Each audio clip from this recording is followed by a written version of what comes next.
Ditabbang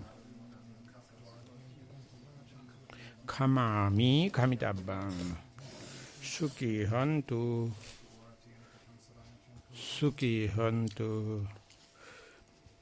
Welcome everyone for the weekly discussion in English medium. Usually we are going to have about 1 hour for the discussion, and for that we have an appointed sutta. Last time it was what was the sutta? Tissa Mitteya Sutta, and we almost finished it. And no, this is not the Sutta Nipata. This is Petavattu Pali. And so before going to the formal traditional discussion, if someone is having any momentary comments or any reports or anything, we will take few minutes and then we are going to start the formal discussion. So anyone joining with us in Zoom or in the audience, if you have any other comments or suggestion or topic to be discussed, I invite.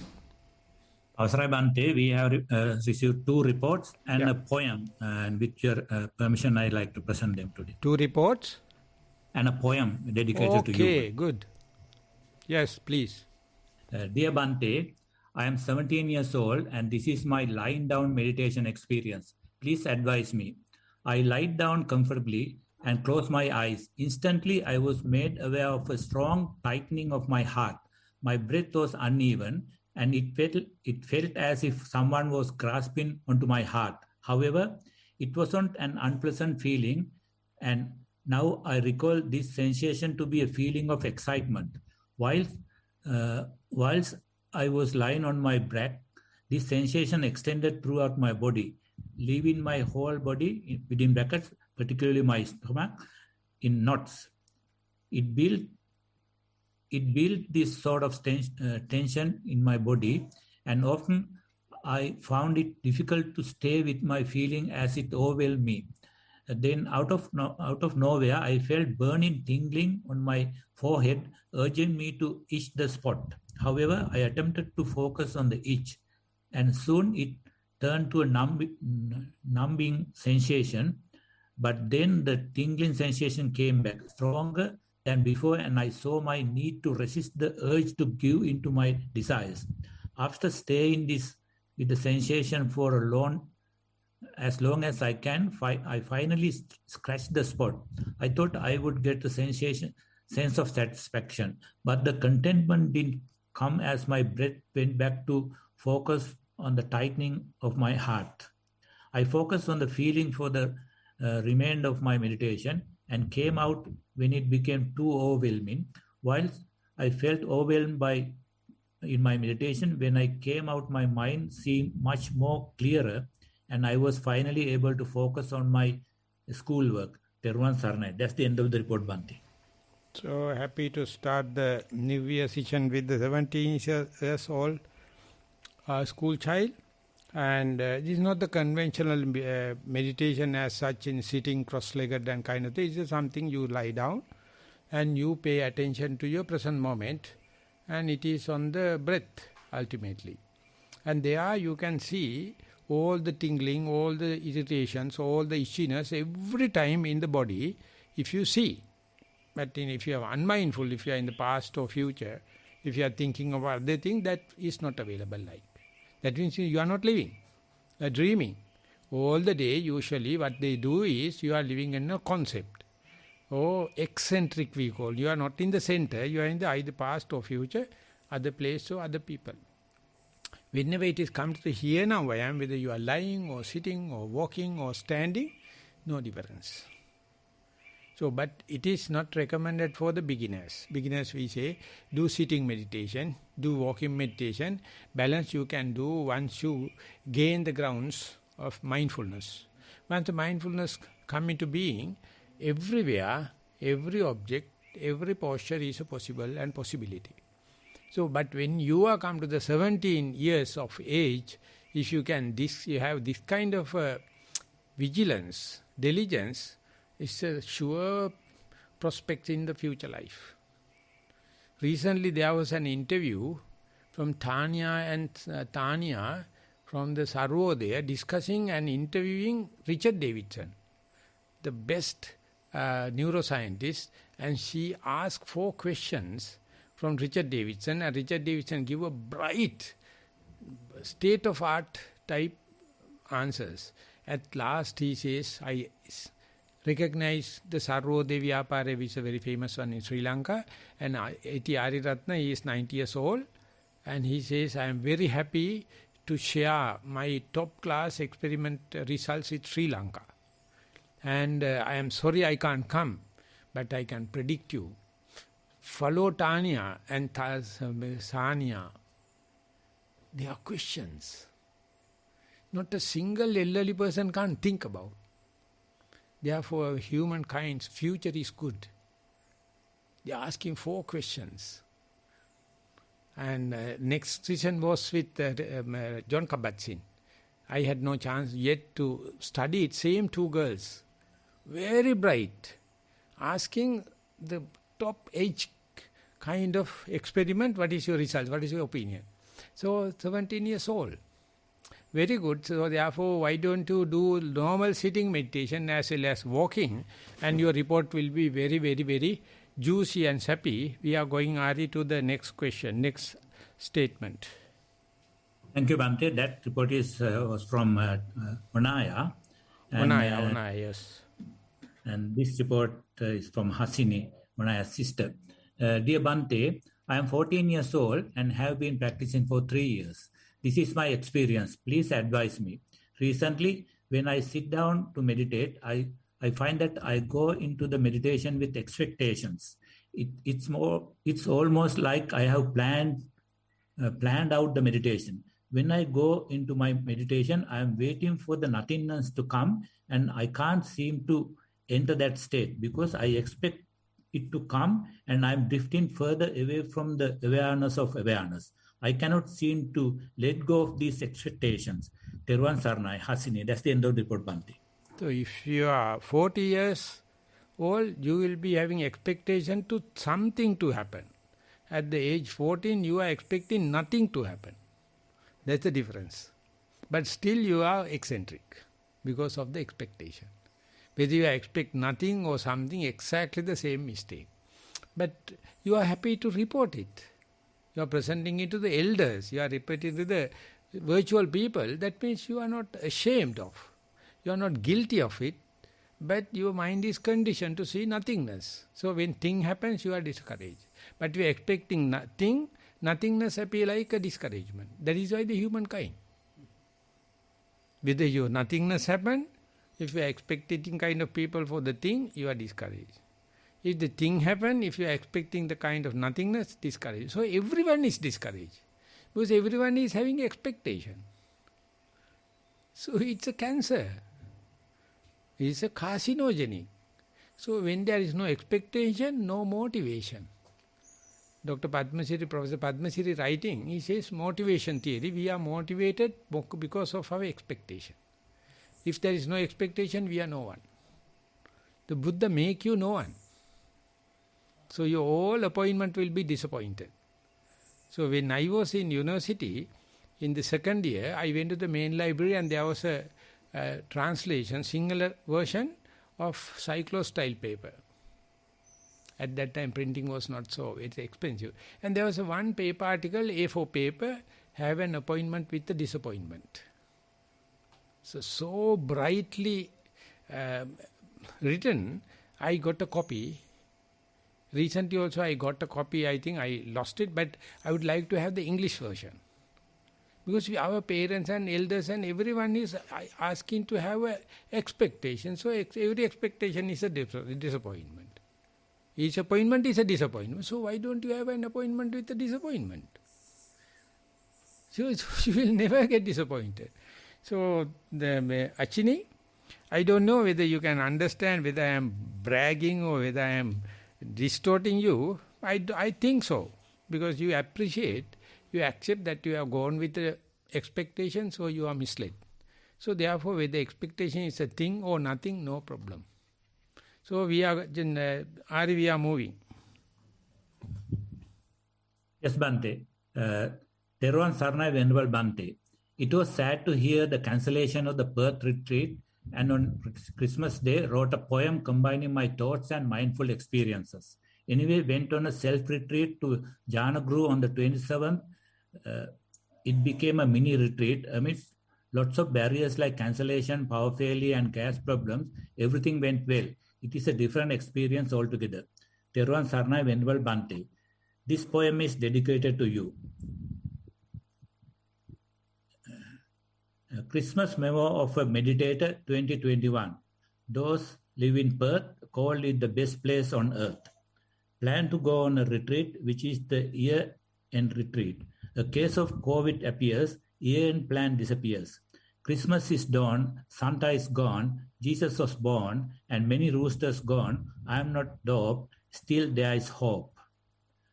Got up at 5, that I am alive. Went on a walk without any talk. Forgot the mask, which is mandatory task. Raced home in a rush, wore the mask in a splash. Offered the life to the triple gem, the guardians of us in human realm. Start the walk towards the park. Know the step, whether it's left or right. Feel the hardness of earth against the softness of soul. Drowsiness sets in. Messing up walking. Walk like a puppet. Good for a show of Muppets. Time is up, so bench by the side. Without hesitance, glide. Erect the body and close my eyes to observe the breath before I die. Drowsiness sets in, body shaking and shivering. Falls into something like a sleep. Maybe it's a sleep. Not quite sure, but mind is alert. Body gets into sloth. Whole thing is like a broth. Watch thoughts coming and going, doing nothing but knowing. Mind is neutral. As a matter of fact, mindfulness is intact. Mindfulness, my friend indeed, and friend in need and indeed, by Dulmini. There's a footnote as well, Bante. At the retreat, instead of making more sankara, within brackets writing poems, when feelings come, watch what happens to the body. Observe that positive thoughts will lead to an expansion of the heart area and negative thoughts will lead to an contractions. Thus that means mind consciousness originates in the heart. Thank you, Teruvan Saranai. That's the end of the poem, Bante. So your Buddha Rakkhita Amatru is here. He also had a journey during the Corona time, going to Ireland and came back. When did you come back? 22nd. He was with the Christmas, but it was a bad Christmas for us. Here also no gas, no electricity, mask, and a lot of things. People say Sri Lanka bankrupt. But we are very happy. We don't feel any bankruptcy. You have anything message for the Perth people? Listen Buddha Rakkhita, please. I will let you know. They start the retreat from the 23rd to 32nd. And cancellation happens for the Perth only. And there was another wave of corona and they allowed to come back on the 28th. When they come back, only 8 or 9 came to the Jana Grove. But the Brisbane, Melbourne and other people got together more than 140 people. So I did half of the retreat, balance is Chandaratana Hamro. So this is the one someone disappointed from the Jana Grove, but they came writing poems and be ready for the Christmas day, but everyone not returned. So now your comments. Well, I'm sorry I'm not there, but to have helped out with some of the logistical failures that happened. There was, as mentioned, failure in electricity and gas and all kinds of things. So I used to support all these retreats back in the day when I was in Bodhinyana. So I was quite skillful at making sure that these problems didn't arise. So as Venerable Dhammajiva said, we fail to sometimes see the good situation that we're in. The prosperity, especially I find when people are in kind of prosperous situations, they take it for granted. So reflection we have every day as monks is to reflect upon our prosperity, that we have the benefit of a hut or the robes or the food. So before we take the food, we reflect carefully on the purpose and the value of the food. We don't take it for granted. And I have to say, having also just returned to Ireland and back again, I'm very used to international travel, but it was much more challenging this time to be traveling, and I really reflected that how much more easy it was in the past to travel and how much more of a challenge it was. And I reflected on my own effort. I wanted to spend some time. It was my mother's 80th birthday, and she had coronavirus and had been quite sick during the year. So I really wanted to make an effort on her behalf, because I also don't take it for granted. The support I get from my family, even though I don't live with them, I live overseas, I live here in Sri Lanka, I don't take it for granted. So it's quite easy in a prosperous situation to take things for granted and not realize the blessings that we have accrued from our past merits. And that I also find many people who are in a prosperous situation can be quite disconnected from how fortunate they actually are. What a remarkably prosperous time that they're in. And often I ask people, what is the meaning of this time for them? And most of my friends who are my age have no really meaningful answer, that they're just awake, and every day they go to work, and they're providing for their family. And they have no hobbies, no interests, these are particularly men. And, no meaning, particularly in life, just supporting their family. And it's if I ask them, they ask me about my life and how it is that I could have been very prosperous and successful, and I put all of this aside. I could have lived in prosperous places, but I choose to live in this kind of place. Like even this morning we had a power cut at the end of the last talk. So, it's about meaning. And if you put meaning in the center of your life, then such things as power failures or gas not available or whatever it is become less and less important, because our day-to-day existence has a different purpose and a different meaning. If our meaning is undermined and cut away by lack of power or electricity or something like that, or fuel, then we are very sort of blown around by the circumstances.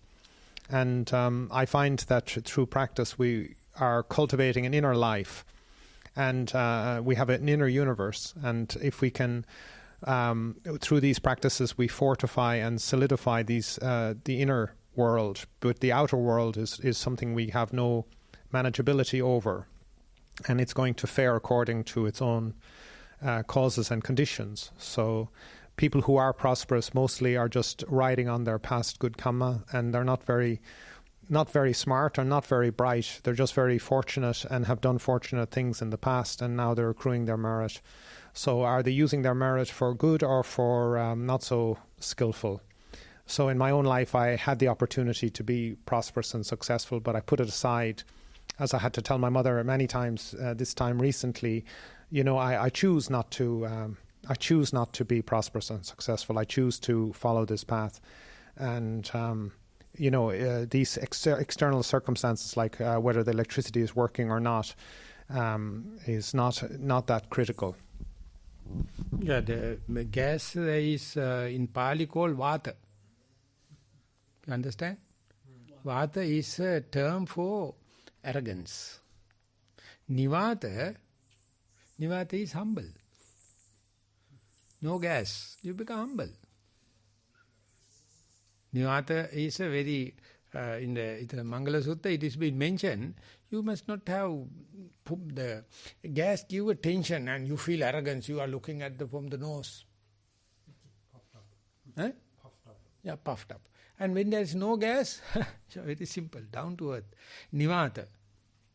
So it's a very best thing I learned in 1977, just to be a simple citizen John. Don't try to be a major or mayor or something like that, just citizen John. And Nilambe, there was a statue mounted upon just like a coconut shell like that, half cube, half ball. and upon that the John is sitting. So if you toss him, he will just come back and stand still, just like a tumbling Kelly. But there was a big sunglasses, when you put it, he drop, he can't come out. It's a well balanced. This is called the Citizen John. When there is no blinding, he can stand up. But when there is he wearing sunglasses, a special pair of sunglasses, then you topple him, he can't come out. So likewise, present day amenities and present day luxuries made people completely blind. They are off. They don't know how to go back and count 1, 2, 3, 4. They want to have a calculator. They want to have a computer. So what will happen if the electromagnetic field is going to change? Every computers will go. We had that fear at the turning of the century at the 2000, but nothing happened. Still the computers are working. So bloody fellows, they use body knowledge. So Buddha is a king to be and lived like a beggar. 45 years. Imagine what a blessing, what a peaceful life, what a contented life. He's a king. I mean cultured and every prosperity is there, but live like a beggar. No one knows. Don't think Buddha is like a big statue, have the aura, every right. No, no one can recognize.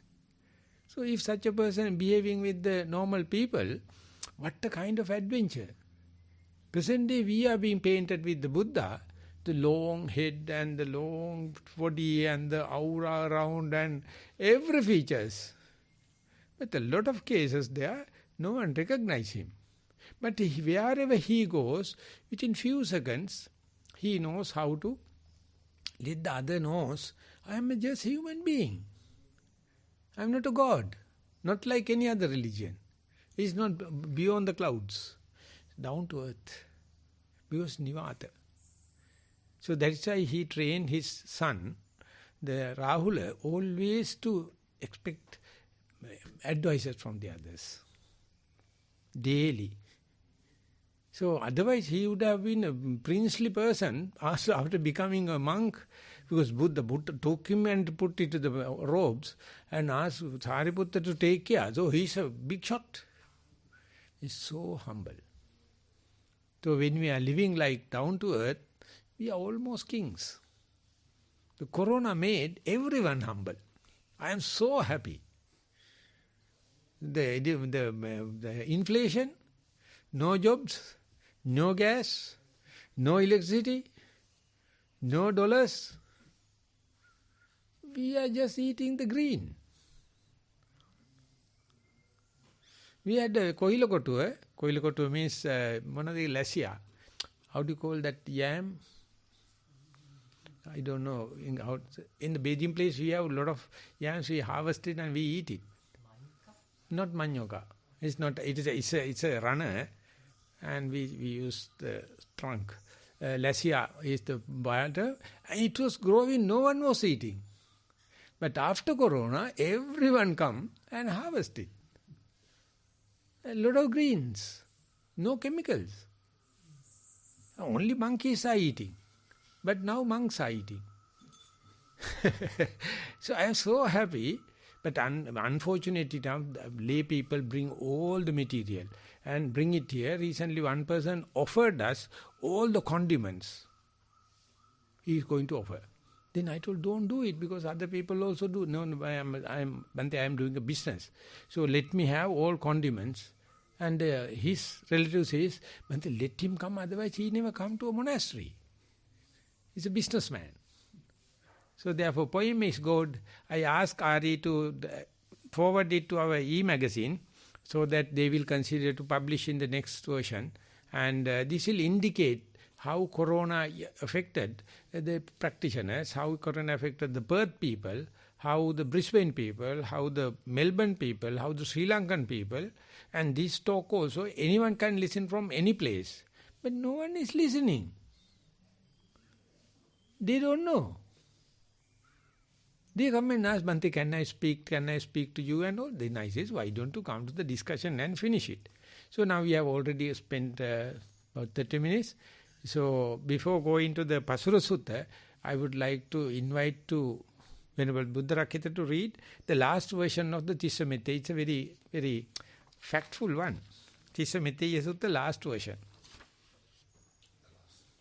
Yes, last Gatha. Actually, I look at this. We can't hear. That is good, otherwise we are... You were complaining about my translation and I... Not your translation, it is Bhikkhu Bodhi's translation. I know, but you were blaming me. No, you are. He is depending only one. I don't like. Okay, so this is Bhikkhu Bodhi's translation of the last verse. When the Muni lives void, indifferent to sensual pleasures, people tied to sensual pleasures envy him as one who has crossed the flood. So again, we can listen to this translation. Different one. A different one, yes. This is by Venerable Saddhatissa. Hammalava Saddhatissa? Yes. Oh. So he goes, the tranquil and solitary sage remains free from sensual desires and has crossed the stream of such tendencies. He is indeed envied by those attached to carnal bonds. And a third translation is by a great English scholar I like very much. His name is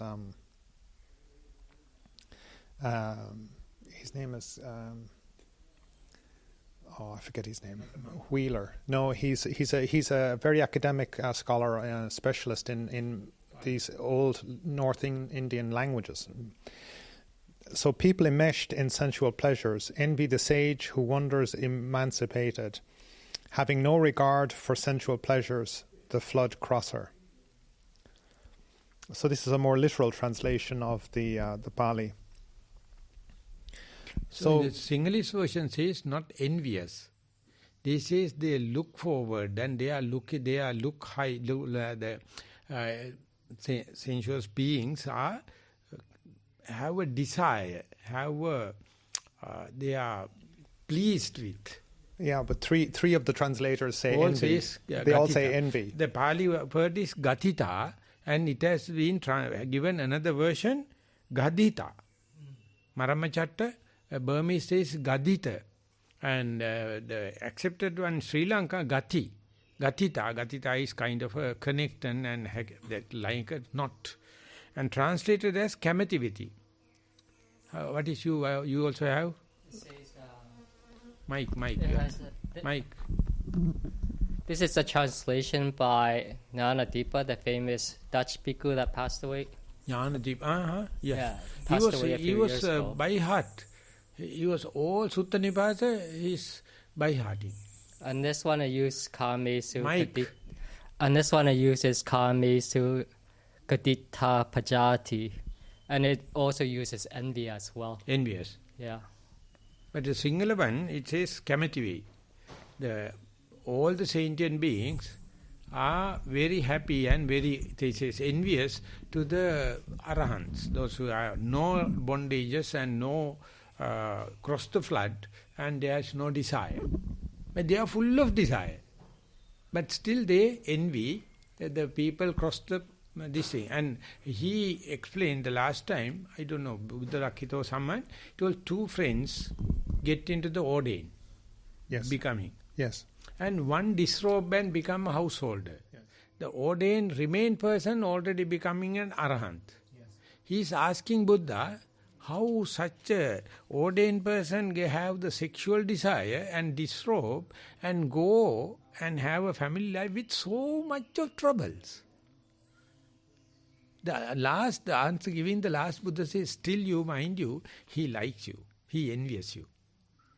Your friend he's having a family problems and all the no gas, no electricity, corona, everything. But he envy you person, cross the flood, no desire. So therefore you must have a room in your heart for your friend, even if he's distraught, even if he's a householder. That is how the compassion or rather wisdom is spreading. Anything? I don't, as I said, I don't totally agree with that. If I take the word envy at heart, then envy has a more negative meaning in English. That the hatred is there. And if I think about the like mudita as being superior to other sympathetic joy. Yes, sympathetic joy.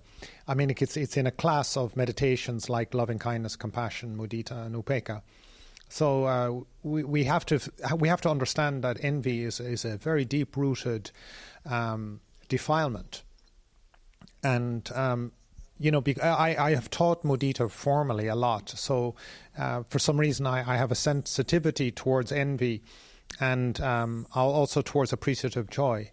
And I do find, like, for instance, as people are elevated in the world, say, for instance, you become more and more famous or well-known or renowned, yet people are, say, appreciative. Oh, yeah, no, that person is very talented. But also there's an envy. There can be a double edge. And I find that, if you look at really successful people, often it's just how thick a skin they have towards the envy that people have towards them. Because otherwise they will be just pulled down. So it's kind of in Australia they say the head like the tall poppy is chopped off, or if you put your head over the parapet it will be shot off, and it's actually this the assailing of envy that keeps a lot of people down and from moving forward.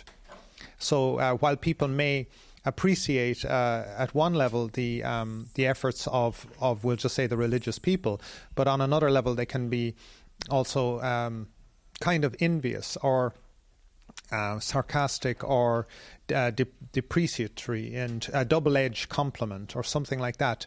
You hear or feel that, and so to be peerless, to be one without peers, to stand alone, like the rhinoceros's horn, one of the earlier suttas in this collection again, is it takes a tremendous ability to cultivate solitude. Whereas if one is lonely, one will be stung by the envy of others, or by these double compliments or something like that. Whereas the translation also I did a mistake. The term is not gatita, the term is pihayanti. Yeah. Ogatinnas pihayanti kamesu gatita paja. The people, those who are engaged and entrapped in the sensuous pleasure, is envious, or it says the translation is kamativek. Yeah. So people, this kamatha is not pure. No. It is having some kind of a jealous. Yes. Jealousy is there. Yes. So people will always say, "Oh, I don't have stress. You don't have stress. Yeah. We're in the lay life. We have stresses and family and children, and you monks have no stress." And so the first line is when the Muni lives void. Here, this word void is a multiple meaning word. Like void is without entrapment, or it's not. It's a void meaning free, lives in freedom. Really, void means freedom from possessions, freedom from electricity, freedom from fuel shortage. Free because they're not depending on external things. When you depend upon external things, then envy will naturally arise, because you're comparing yourself. It's a comparative feeling. You compare yourself to others, and you feel shame. So you look at a monk, and that monk isn't entrapped by the normal family life, and you go, "Oh, I really appreciate that monk, but he doesn't have the stresses that we have in the lay life," and so on. They'll denigrate you with a double-edged compliment. So it's, and indifferent here, as I mentioned, indifferent to sensual pleasures isn't meaning numb. Like, it's not like that we're callous, and whether there's electricity or no fuel or no food doesn't matter to us. It matters a lot, because we understand the difference between needs and wants. So we need food, and we need shelter, and we need clothing, we need medicines, but we're not want for things. We have a freedom from want, not a freedom from needs. And again, people will not understand that, and they'll say, "Oh, sure, what do you want with that? And why do you need that? And why, monks don't use those things." And it's again a kind of a shaming strategy. And it's not that we are indifferent, meaning numb. We're indifferent, meaning we are not gauging or valuing ourselves on those external things. You know, we have in the two arrows of we have pain, but it's the suffering is sort of optional. What we do with the pain is what distinguishes wisdom. You know, the fool will take pain and make it worse, and the wise person will take the pain and not turn it into suffering. So we can take time for understand the term pihayanti in etymological meaning, and spruha is the Sanskrit term. Spruha is looking forward and appreciating, and may or may not with the desire, may or may not with the hatred, because every lay person or rather sentient being have a hope regarding arahanthood, but still he is with the defiled mind, but he is hoping that. Therefore he is looking forward, but still there may be some jealous, there may be some hatred-based mentality, because he is not arahant yet. But he is looking forward, arahantship or arahant. That is called spruha. Spruha means you are motivated to have this goal. So it is not pure. But have an appointment to have a disappointment. Have no one to become no one. So therefore the pihayanti is easily we can sort it out, but the envy is a wrong translation. Definitely wrong, because it is giving only one shade of meaning. So therefore I will take time, I will let you know what is the term meaning of the pihayanti, because whenever Jnanananda is taking this term and explaining how spruha, pihayanti is looking forward, it's outlook. So therefore, if someone achieves that goal, definitely you are envious about. Definitely you are desire. But because I am not yet arahant, because I know the theoretical maximum, ideology. He achieved, and that is the state. So therefore, still I have some defilements, still I can look though. In Bhikkhuni Sutta, the Buddha is appreciating that. You must have that kind of a desire to become an arahant. But you are doing it with the defiled mind, for still mind is not completely pure. But that pruha pacha uppajjati, motivation is coming. But for the moment you have desire, for the moment we have the wrong view, for the moment you have hatred, because you are not arahant. But this goal, that outlook is appreciated, but this is completely telling it's envious. Difficult to agree, because it's only part and partial.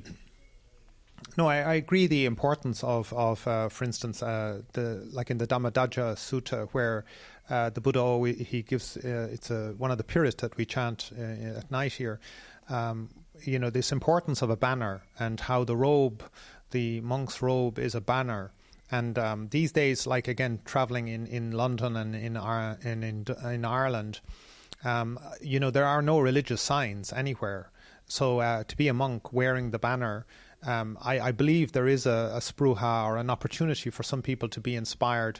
I know in my own life, you know, sometimes coming across monks or even the mendicants in India, the Shramana, they could be very inspiring, because they were so going against the flow or the current of life, of what was normally considered an auspicious or wealthy or prosperous life.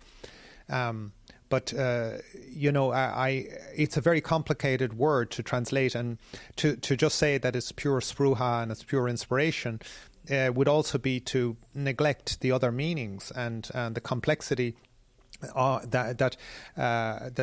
Actually the deep skill that it takes to metamorphose or to change, transform envy into appreciative joy. And we can see why appreciative joy is such a valued meditation, because it no matter how you know, skillful or talented people are, at times they can still have that envy towards somebody who's even better than them.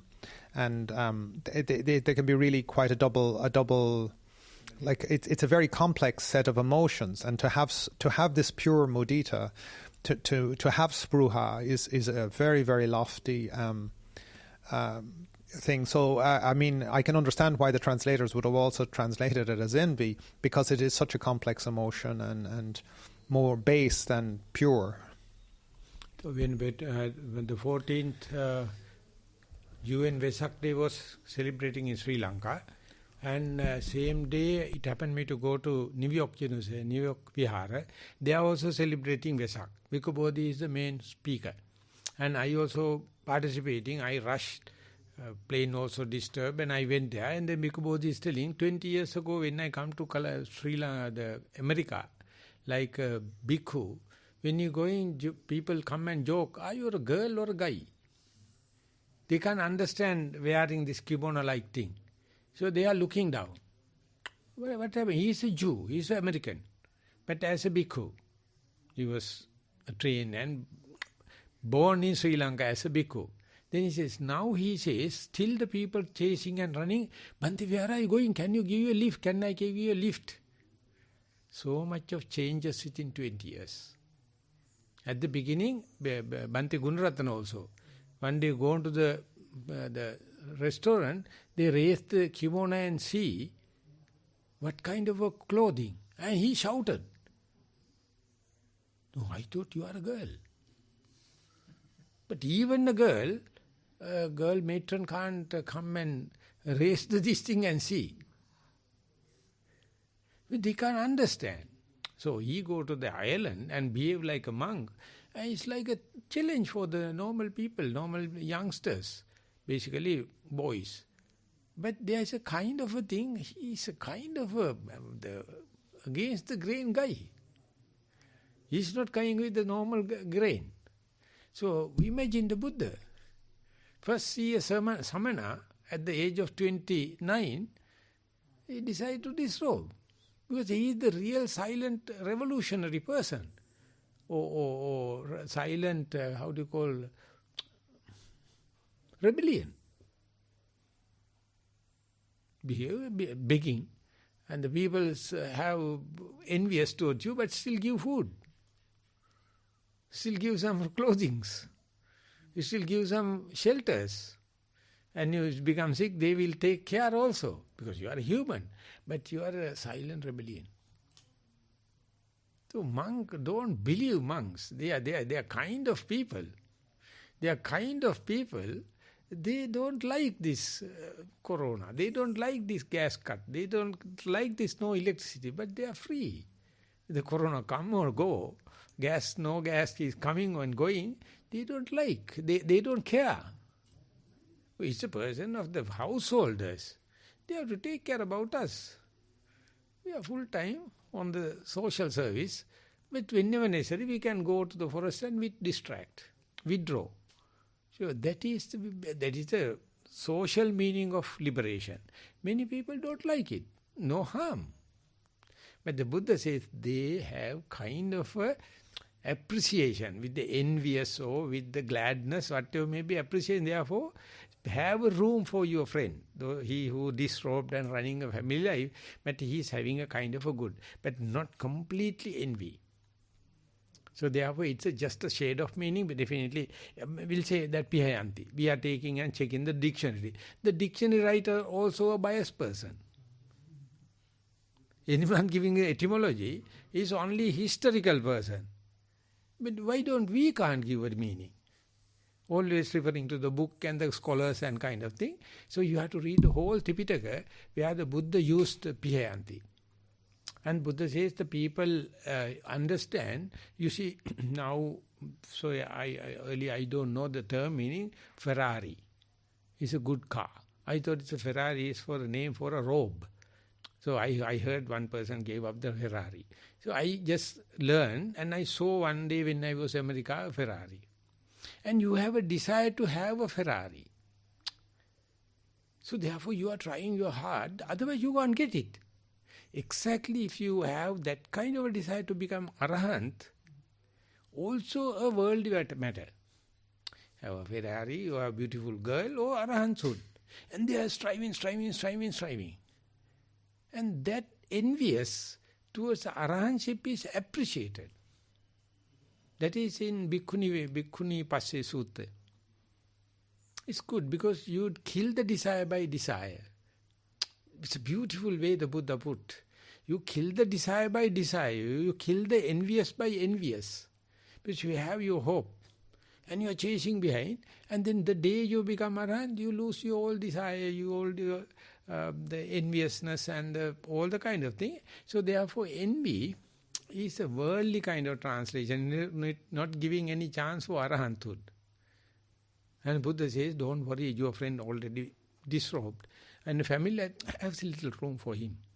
Because he's looking forward to, he's appreciating you. So that is what I thought of discussing this last stanza before going to the next one. Now I invite Venerable Buddha Rakkhesa to continue to the next sutta, please. No, that we finished. But Tissametta is utterly on sexuality. Then we are going to the Pasura Sutta. This Pasura Sutta is the next one. And just as a background, there was a wanderer named Pasura, and he was a great debater. And so he liked to challenge people and monks and mendicants to debate. So he was very good at arguing and finding the counterpoint to any idea that the monks or the mendicants would have at the time. So he was just very, very good at debating. And I've met people in my life like that, where they have this tremendous talent to sort of debate with people and argue the point. Maybe they're kind of naturally set up to be like lawyers or barristers or something like that. They can always find the hole in somebody's argument and exploit that hole and make it very big and make their argument crumble. So in this case, he came to Savatthi, this debater, and he came across the monks of the Buddha, Venerable Sariputta, who were out on alms, and he decided that he would challenge these monks to a debate, and that he would be victorious, and that he would enjoy the ascetic's defeat. So he put up a kind of a banner, a sort of a challenge, which was a branch of a branch of a rose apple, and the rose apple is actually a symbol. The Jambu Deepa is the name for India itself. So, yeah, Jambu is the rose apple, and he challenged Venerable Sariputta to a debate. So needless to say, Sariputta was much more sharp, and he could point out the flaws in the argument. So this sutta is a discussion or a teaching by the Buddha on this whole idea about debating or fault finding or arguing or debating with people, and he tackles this kind of attitude. And actually, as a stage of in the stages of vipassana, one comes across this kind of mind state where one becomes very pedantic or very particular about points of the Dhamma and points of the teaching. And sometimes you can meet people who become very energized to debate and argue with you about the teachings and about these points in the teachings. And so it can also be a comment, this sutta can also be a comment on stages of insight itself. And when people come into the teachings, they can, some people have a mind where they very quickly pick up a lot of the suttas or Abhidhamma or something like that. They become quite scholarly. And then they start to fire all of these teachings back at you like a weapon. So the first verse goes, "Here alone is purity, they declare. They say there is no purification in other teachings, declaring whatever they depend on to be excellent.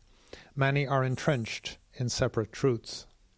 So again, this is a very relevant point to this modern time, where it's kind of like an evolution going on within society, of where you can have a lot of information, but you don't know what is the true teaching or what is truth. And as one famous political commentator said, we have alternative facts. So we can all have alternative facts. We can all have alternative opinions. And again, another famous quote was, we can all have opinions, but we don't all have facts. And there is a distinction to be made between people with expert opinions and people who have very superficial opinions. So, for instance, I was teaching meditation recently, again in Ireland, and I was teaching it to a 16-year-old. Well, I was teaching to a bunch of children between about 9 and 16, and the eldest, a 16-year-old girl, in the middle of a guided meditation, said out loud, "Well, that's just your opinion." That what I was teaching was just my opinion. And what I was really struck by in this utterance of hers was this kind of intense contempt towards a person who had an expert opinion on how to teach, on how meditation was, whereas this was her first encounter with meditation. And sure, she has an opinion too. She has her own perspective. She has her own lived experience. But it isn't expert, or it isn't knowledge, or it isn't wise, or it isn't experienced. So this whole mindset and this sutta is really tackling into this kind of an area. So here alone is purity, they declare. So this is the stance that I am right and you're wrong. And that there is no purification in other teachings. And again, we have this problem that once we meet a teaching and understand a teaching, we find it very hard to understand the counterpoint or the other argument. And as John Stuart Mill said again, that you don't really understand your own argument if you don't understand the other person's argument. So you need to be able to understand both sides of the argument before you can really say you legitimately understand the argument at all. So declaring whatever they depend on to be excellent. So whatever I know, my perspective, my stance is excellent, and obviously yours is not, it's inferior. So many are therefore entrenched in separate truths.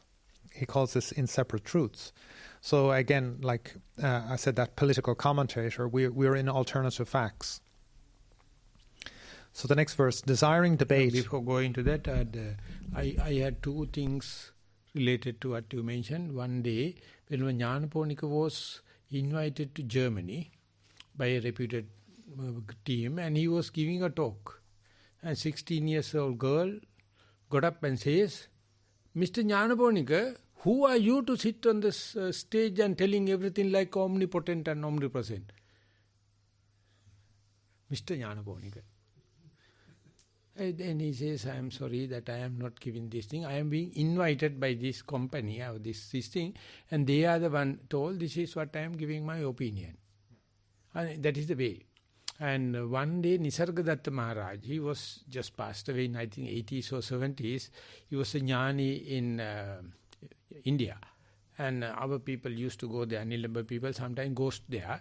And he's giving a just simple talk. He's known as BD Baba. He's a BD business. And so once in a way he have a BD and a bhajan, everything. So he's a very devoted Hindu supporter. And he came one day and asked exclusive, private and confidential interview. But Nissarana Maharaj is a very open person. He says, "Jnani, that you are talking highly, but you can't give up BD. You know BD? The local district?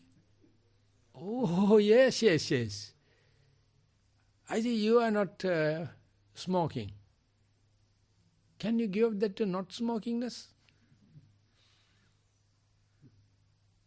You can't. You should take it as a grant, you can into grant, and not smoking is good. But you don't know you are in such a cleavage. Yes, I am smoking, yes. But you are non-smoker, ardent non-smoker. And then recently there was a atheist. Atheist is fighting and arguing and everything. And one another person says he also having some kind of faith on atheism. More than the faith on God. So Buddha says, idameva saccam mogamanyam. This is the only truth, balance is wrong. So Buddha says, don't follow that kind of friend. Don't follow that kind of teachers. He can say, your opinion is this, your opinion is this, his opinion is this. I am also having an opinion, so when I am going wrong, please correct me. But I will let you know whenever you are going wrong. So then we are constructive. No, you are not my opinion. Get out and go. I get excluded. So therefore the Buddha, even with the omniscient knowledge, he never denied the other 6 leaders at that time. Sattvastu. They were there, no harm. And nowadays, you can read about these 6 leaders only through the Buddhist literature. They are dead and gone. There's no lineage because they are finished. The Nigantanatha Buddha, his knowledge is everything preserved in Buddhism. There are a lot of suttas because Buddha is comparing it and say, he says like that, he says he is omnipotent, he is omniscient kind of thing. But this kind of thing happens. But people attribute me also, but I am not always omniscient, but if I can focus to something, I can focus. That is different issue, but not all the time I am not omniscient. He claims he is. So then why dogs are biting him? You would have seen it before. So present day, the interview, the media people, masters, can kill anyone. I hate bloody fellows. No shame. They don't have no fear. They are the only professional no shame, no fear people. In Sinhala we call Jadamadhya, not Janamadhya. They are manipulating even the government leaders, even the economic high rankers. They have nothing, just fighting. So whenever going to come, I just tell them, please, whenever you shut your mouth, you are no one. You are just lip service. Shut your mouth up and faint. Who you are to present me to the people? I can go to the people. You are not necessary. Get out. No mediator. So my interviews never published in media because I just criticize. The person is questioning me. Who are you? Why you are presenting me? I am a normal common person. I can go to people. Get out your camera. Get out your question. Meditate will you. You can't meditate as far as you are opening your mouth. Simple mindfulness is not there. No, Bhante, this is not mindfulness, this is a decision. No, I don't like. I like sitting and mindful, be here. Please come everyone, sit with me. You get out and we are having a meditation session. Finished. The bloody fellows, one day person came here shouting, Bhante, I appreciate you because you are not taking meat and your thing is vegetarian and kind of thing. Then I come and ask, I don't sit with you. No, I am a person appreciating it. Then I told, I am once in a way I eat fish, meat, everything because now I am not eating because no one is giving me. I can eat even a pig alive. No problem. Bhante, don't tell it like that we are appreciating your... Then I told you are appreciating the wrong person. I will tell you one thing.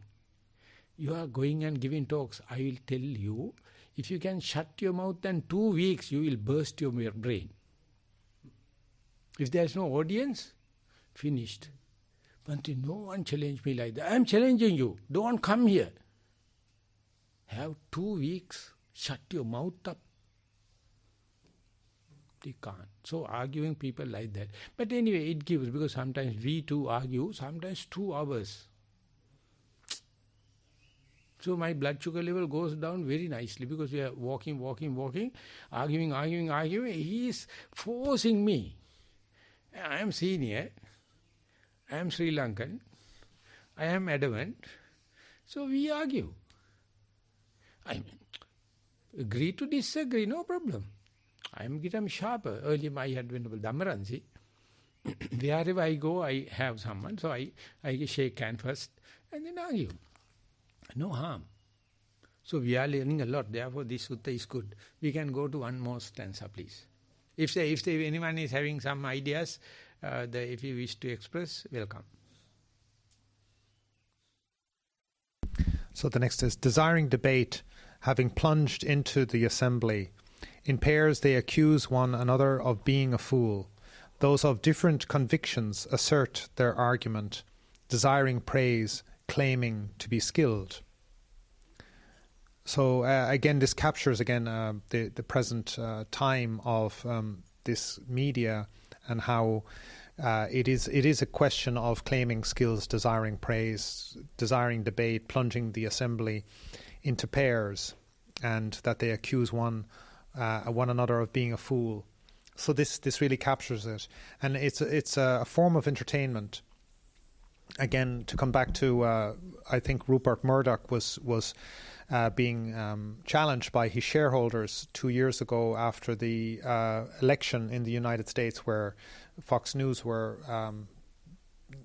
driving on their factual side. They claimed that Biden had won the election, but on their opinion side of the news service, they were claiming that it was a loss or a stolen election for Trump. So his shareholders were challenging Rupert Murdoch to say that it was not true. And he said, of course it's not true, but this is an entertainment channel. It's not a news channel. So if you don't want to be shareholders in an entertainment company, you should leave. So we should understand that a lot of this debating, and we should understand the agenda underneath these things. It's not to elucidate truth or facts or news, but to actually just stir up people, create agitation, and be entertaining. So when I read the news now, I always learn to read, what is the facts and what is the entertainment side of it. What can we figure out as to be true, and what can we understand is just spin or opinion. So this way, it has liberated me very much from getting agitated from reading the news or just reading the headlines. I don't spend that much time trying to understand too much about the news. It can be quite hard to follow, or not useful in other than facts. And I found the same challenge actually when I was traveling, that it was very hard to separate out what was actually the requirements for my travel. Whereas everybody had an opinion and told me that, you need this and you need that and you need the other thing. And you just had to, even the news reportage on what the requirements were, the mandates were all quite incorrect. And I had to really very carefully scrutinize the government websites, and even call the airport on multiple occasions. I had to call the Colombo airport here, I had to call the Irish airport to confirm what was actually required at the airport for travel. So these are very practical points that this sutta is explaining, that we need to be careful and able to discriminate between facts and opinions, and also the agenda of the different participants in any discussion or debate, whether they're sincere and or whether they're just entertainers. So I just give the singular translation of this sutta instead of the English one. Ideva suddhi idavadiyanti nāñesu dhammesu visuddhi mahu yang nisita tatta subhang vadana pacceka sacchasu putu nivitta. When Jnananda quote this, pacceka saccha putu nivitta, not the main core truth, but the peripheral thing are being appreciated by the commoners. But there is a hard core. The commoners can't go into that. They are just meddling with the periphery. The translation is, anyone who is associating a leader or a message or dispensation, they says, this is auspicious. What my teacher is telling, what my group is telling, what my cult group is telling. Pacceka drushti satyanni basagat boho bamunu Vietnam. But some other people have another cult group, another teacher, another dispensation. They say, this is the truth, what I am telling, but you are not so auspicious. You are not so good. So this is the way. So we individual become, because I know he do not know, like me. I am the person he knows, but he can help me, but I am having that opinion. He is wrong, I am correct. Then he always try to say, Bhante is always bragging, but he don't know. I know. But as far as we know each other, we are growing. I mentioned the day he mentioned the news and entertainment, it was a completely revolutionary for me, because I was hating news. Exactly like Rupert Murdoch. They are misleading. Now read that Fauci is what he's doing. how the senator is blackguarding the fellow, but the argument is going. You created the corona. You misled the people. You distorted the website. You are a liar. Top class people. But it's a good entertainment. Utter entertainment, and it's always making headlines. The day he mentioned, I saw his personality change. I mean, in the argument only, he taught me, Bhante, you are always following the conspiracy theory. You are always wrong. So you are blackguarding the news. But the news is not news. It's an entertainment. Ha! Yes. And yesterday I saw another caption from the VN or something like that, another news line, which is very popular maybe in my website, my YouTube, and it says how to make entertainment, how to enjoy the situation. It's worst. But there's an element of entertainment, and that is what the Pollyanna is telling. You must try to find a reason to be glad under any circumstances. It has been pointed out by U. Pandita Sayadaw. And he says, and a copy was first I borrowed from the Sayadaw's personal library. I read it, and now I have few copies. And Eleanor Porter, she introduced glad game. Whatever the situation, there is a reason to be glad. The Pollyanna is a desperate, the orphan, no mother, no father, brought up in the auntie's house, considered as an unwanted child. Auntie is a billionaire. Ultimately, she win the whole village and the household, and the marriage could also prepared for the auntie, and ultimately she broke her leg. Now she finds she can't be happy. She cannot be glad. And the book is finished. And then Pollyanna grown up, different story. And that I appreciate the whole our Satipasala, our mindful school. There's a one caption. You must try to find a reason to be glad under any circumstances. So glad game is one thing. So no gas, good. No electricity, good. No vegetable from the upcountry or foreign, good. Because at least we are eating our green. So we are making horticulture now. I invite everyone to come to the Kaduwela and see. Children come and collect everything and make compost towers, 3 feet, 4 feet, with the bamboo strips, and fill all the fallen leaves and mud from the silt from the river. And plants are growing like anything. And they are very happy to handle mud. The parents are not allowing. And they are very happy to jump into the river because there is a crocodile in the river. So alternatives. At our young age we had it. Nowadays we see what happened to the children. They are completely like a battery system chicken for broiler chickens. But now corona, everyone is in front of the computer. You open the computer, they run away. So everyone knows the child is in the Zoom, but he is really in playing. Yesterday I met private school master, headmaster, he says 40% children lost. We can't pay payment for the teachers. But they are not happy with learning, with the Zoom. And they don't like classroom. But they are happy camps. They are happy to go to field and do all the kind of thing. And their creativity, poems, you don't believe.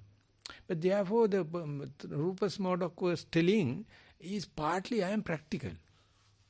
I make everything hobby-like, everything like entertainment, like everything like glad game.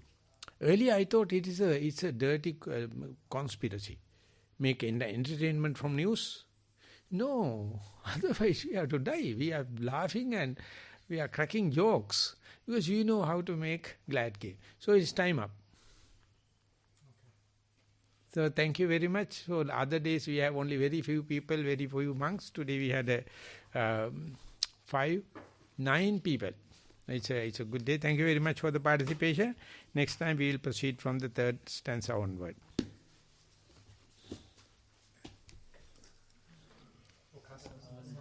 Sukhi hontu Kamami Kamitabbang. Supattita. We are getting cut off from the Zoom.